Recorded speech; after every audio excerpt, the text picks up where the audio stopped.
किसी भी चीज़ से असहमत हों सरकार की नीतियों से, तो हम सड़क पे आकर के अपना संघर्ष कर सकते हैं, अपने हक की लड़ाई लड़ सकते हैं। लेकिन केंद्र सरकार के लोगों के कान पे जूं तक नहीं रेंग रही है कि मैं अपनी शराफत किसके सहारे छोड़ दूं। चारों ओर बेईमान खड़े हैं। ये मेरा हिंदुस्तान, ये मेरा देश किस तरफ बढ़ रहा है।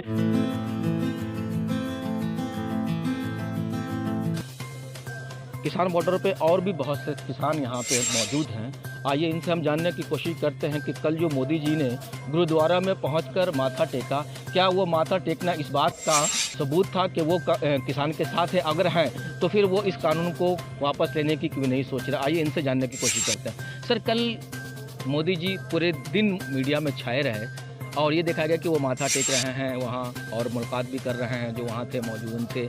तो मतलब क्या है, ये मैसेज देने की कोशिश कर रहे हैं कि आप लोग फिक्र ना करें, हम आपके साथ हैं, या इस कानून को वापस करेंगे? क्या किस तरह तमाम चीज़ों को देखते हैं आप? देश के प्रथम पुरुष हैं मोदी जी, हम उनको नमन करते हैं।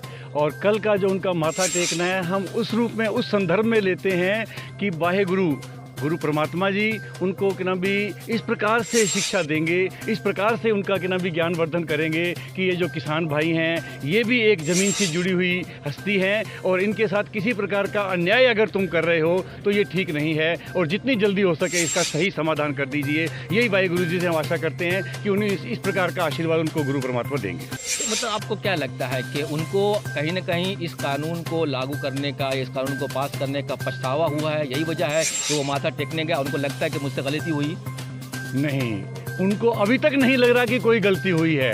ये तो वाहे गुरु जी का ही प्रसाद मिलेगा कि अगर इसके बाद वो किसी प्रकार का समाधान लेते हैं तो हम इनको सच्चे पातशाह वाहे गुरु जी का ही आशीर्वाद मानेंगे कि वो मत्था टेकने गए और गुरु जी ने उनको आशीर्वाद दिया कि इस प्रकार से जाओ, मेरे भक्त हैं, मेरे प्रिय साथी हैं वो भी, और उनको किसी प्रकार की तकलीफ अगर हो रही है तो देश का बंदा, देश का नागरिक तकलीफ में रहेगा तो मैं तेरी किसी भी प्रकार की अर्जी को स्वीकार नहीं करूँगा। यहाँ जो प्रोटेस्ट 25 दिन हो गए, 25वां दिन है आज प्रोटेस्ट को, यहाँ कितने लोग प्रोटेस्ट में, कितने किसान शामिल होंगे? एक संख्या बता सकते हैं कुछ? मैं तो इनको लाखों की संख्या बता रहा हूँ, लेकिन मुझे अफसोस है, हम खुशी इस बात की है कि देश में लोकतंत्र है। लोकतंत्र की बड़ी खूबी है कि हम किसी भी प्रकार के असहमत हों, किसी भी चीज़ से असहमत हों सरकार की नीतियों से, तो हम सड़क पे आकर के अपना संघर्ष कर सकते हैं, अपने हक की लड़ाई लड़ सकते हैं। लेकिन विडंबना इस बात की है कि आज 40-40 दिन, 35-35 दिन, 30 दिन, 25 दिन दिल्ली की सड़कों पर इन लोगों को बैठे हुए हो गए हैं और सरकार के एसी रूम में बैठे हुए दिल्ली के किना भी केंद्र सरकार के लोगों के कान पे जूं तक नहीं रेंग रही है। मैं किसान, ये मेरे भाई जो हैं, एक तरफ घुमा दीजिए इनकी तरफ कैमरे को भी, कि ये मेरे किसान शरीफ अपने घरों में बैठे हुए थे। अब इनको मजबूरी में ये कहना पड़ रहा है कि मैं अपनी शराफत किसके सहारे छोड़ दूं।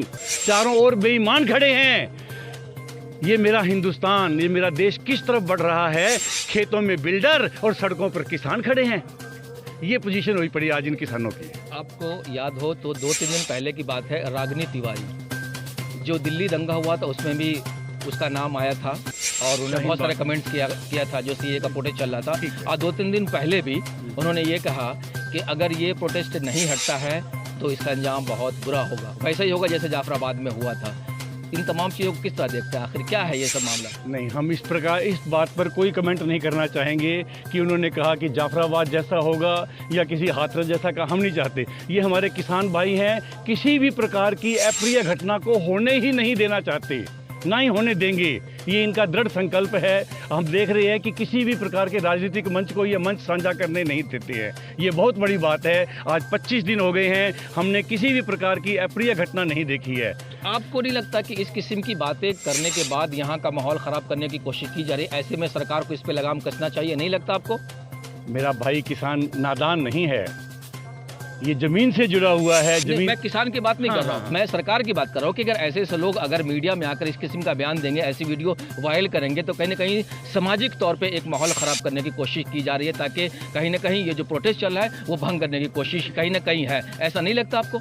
मैं मेरे इन भाइयों की आवाज़ बन करके कहना चाहूँगा कि बख्श दिए जाते हैं वो शख्स जिनकी किस्मत ख़राब होती है, हरगिज़ नहीं बख्शे जाएंगे जिनकी नीयत ख़राब होती है। अगर इन नेताओं की नीयत ख़राब है तो ये लोग आने वाले समय के अंदर उसको बिल्कुल नेस्तनाबूद करने के लिए भी तैयार रहेंगे। मैं नेता से हट के खासतौर पे मैं फोकस कर रहा हूँ रागिनी तिवारी ने जो ऐसा बयान दिया है, बाकी किसी नेता ने ऐसा बयान नहीं दिया है। ये उनका बयान है, रागिनी जी का जो बिहार की रहने वाली है उनका बयान है कि भाई अगर ये नहीं हटा तो फिर इसका अंजाम बहुत बुरा होगा। इस पे क्या प्रतिक्रिया आप देते हैं? छोटी सी बात पर आप एक मीडिया इतना उसको तूल दे रहा है, रागिनी की क्या आप उसको मानते हैं? हम किसानों की बात करेंगे आज, इनके संघर्ष की बात करना चाहते हैं। अगर उसने किसी प्रकार की बात की है, मेरे किसी किसान भाई ने उसका समर्थन किया हो तो बताइए आप, फिर उसको हम किनारे कर सकते हैं। देखा आपने, ये सिंगी बॉर्डर पे वो किसान हैं जो गुज़श्ता 25 दिनों से संघर्ष कर रहे हैं, प्रोटेस्ट कर रहे हैं, और इनका मानना है कि जब तक ये काला कानून वापस नहीं होगा हम प्रोटेस्ट से नहीं हटेंगे। और रागिनी तिवारी जैसी बहुत सारी महिलाएं आए हैं जो माहौल ख़राब करने की कोशिश की है, लेकिन हम माहौल ख़राब नहीं होने देंगे। मशरिक़ न्यूज़, दिल्ली।